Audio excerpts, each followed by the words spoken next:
que algún día, cuando llegue el sueño del morir, usted y yo entendamos que vendrá el despertar de todos, no solo de los que están con Cristo, sino que la Biblia dice, lo que leímos fue que todos van a despertar, unos a juicio y otros con el Señor. Y la que está a tu lado, ay, nanita.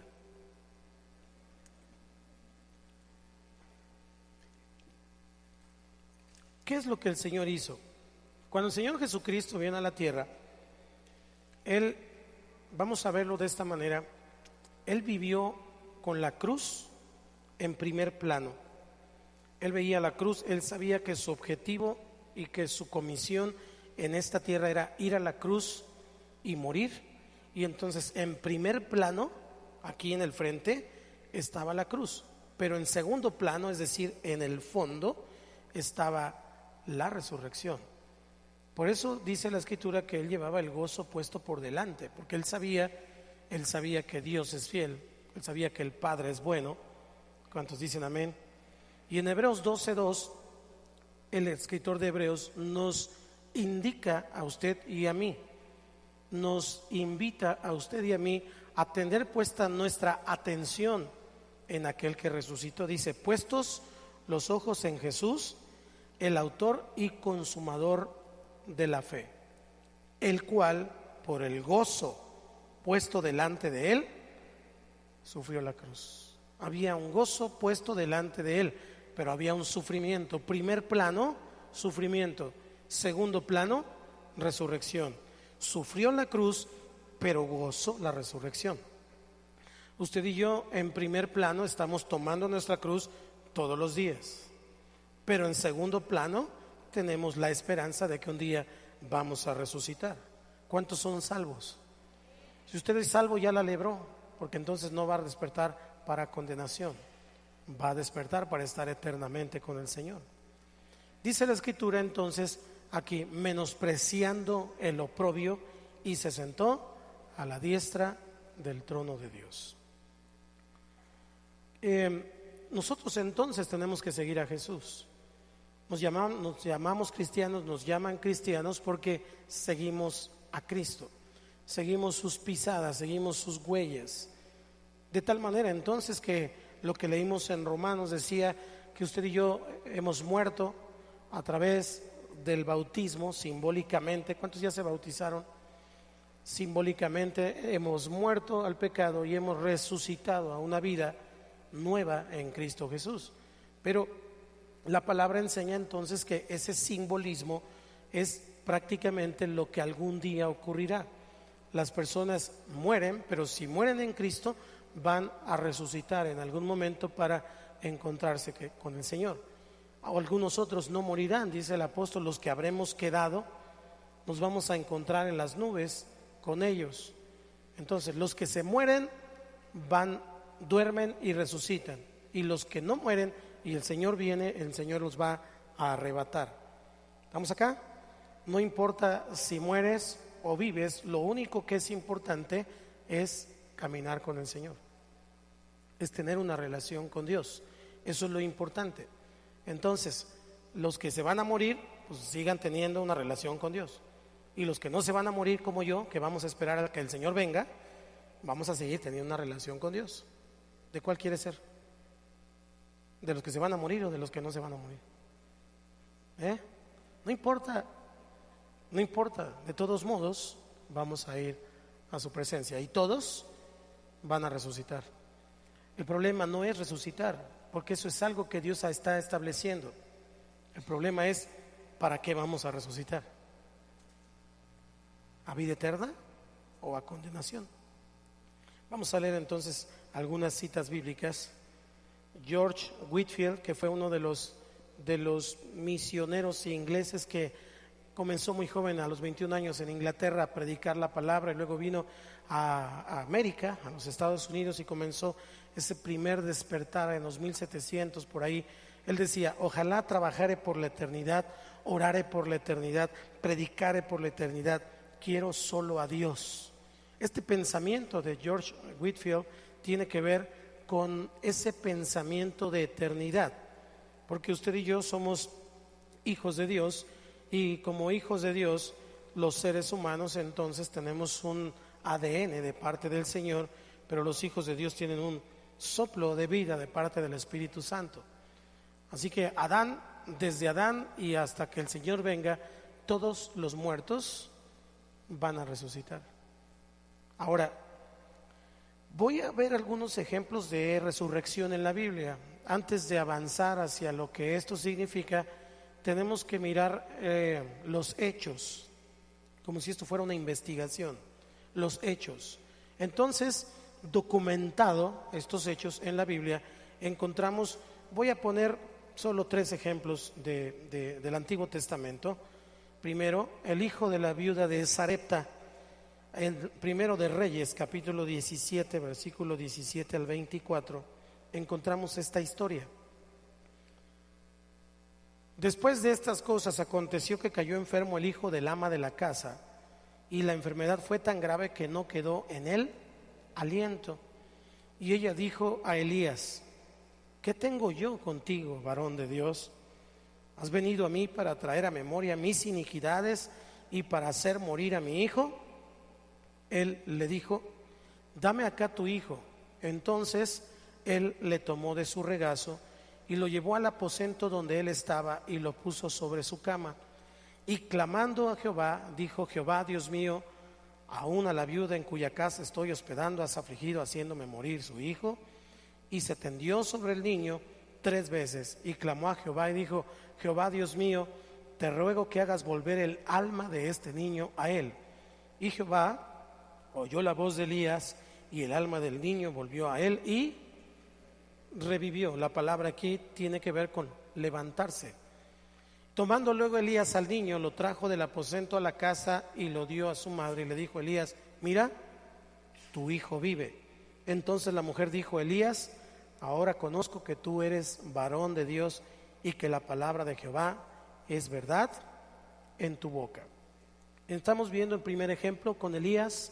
Elías llegó a la casa de esta viuda y entonces Dios probó tanto el corazón de la viuda como el corazón de Elías. Ora al Señor y le dice: Dios, no me hagas quedar mal, me están dando hospedaje y me están dando de comer y entonces se va a morir este joven, por favor échame la mano. Ora, el Señor lo escucha y entonces primer caso de resurrección.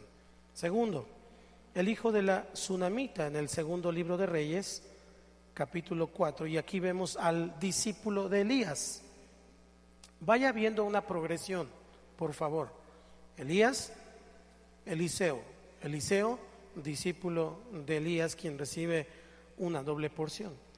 Versículo 32, vamos a leer hasta el 35. Dice: y venido Eliseo a la casa, he aquí que el niño estaba muerto, tendido sobre su cama.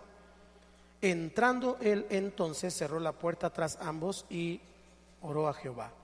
Después subió y se tendió sobre el niño, poniendo su boca sobre la boca de él y sus ojos sobre sus ojos y sus manos sobre las manos suyas.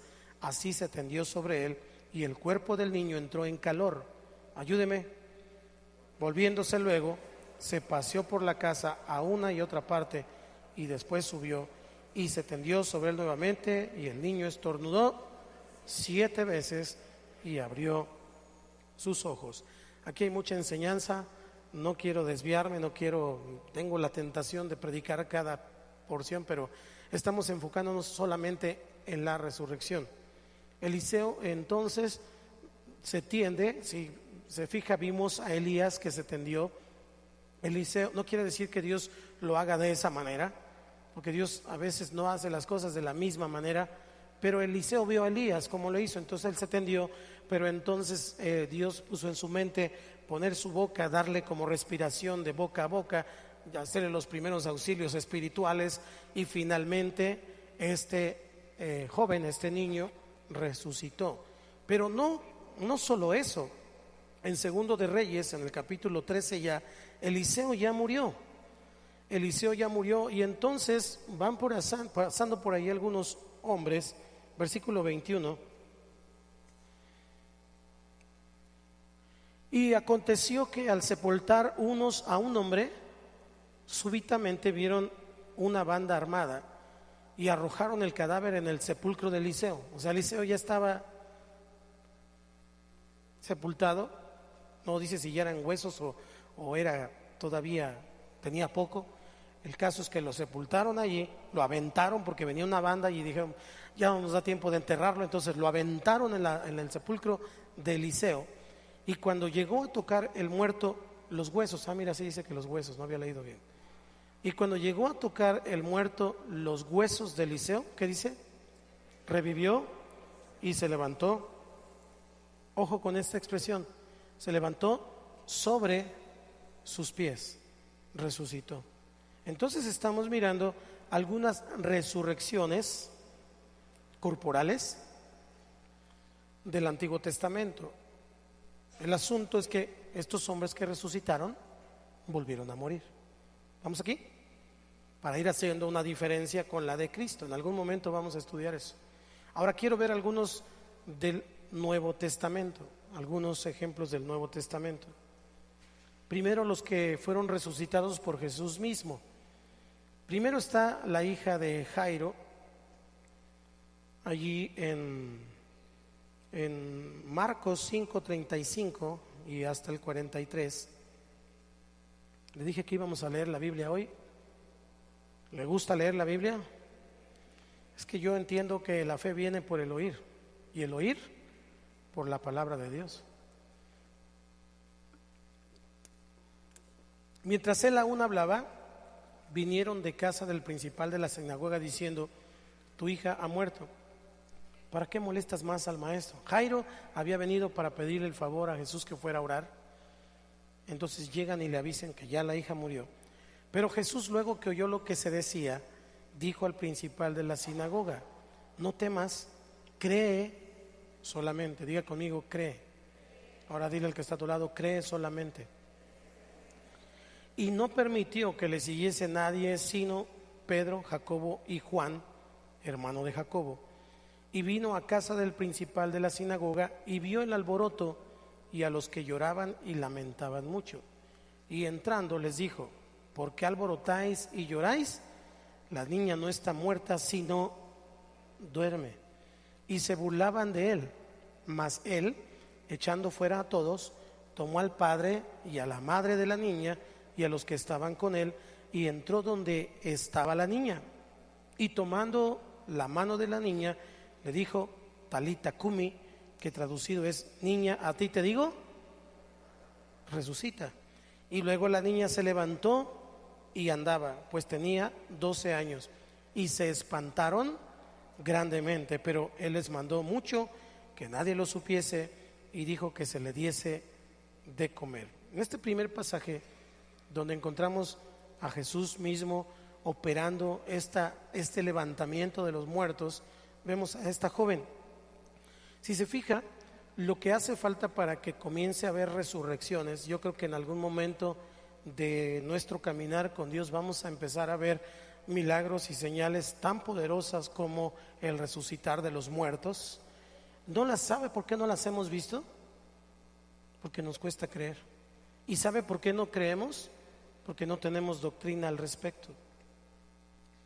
Y entonces los muertos nos dan miedo, nos dan cosas, nos dan algo, porque no entendemos bien a bien lo que en realidad es. ¿Se imagina que si alguna vez usted va a un velorio, que no sea de un familiar, por favor?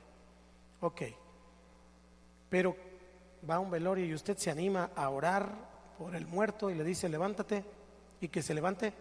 Bueno, yo creo que a usted se muere del infarto, pero el milagro se hace.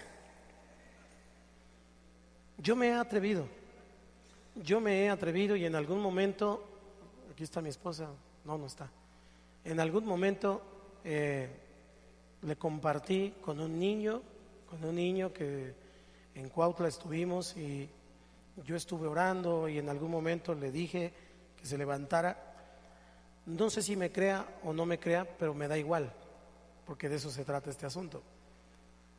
Yo vi que él movió sus párpados, pero sabe que la gente que estaba allí no creía. Y Jesús no puede hacer milagros donde no creen, usted y yo podemos encontrar que Jesús no hizo muchos milagros en donde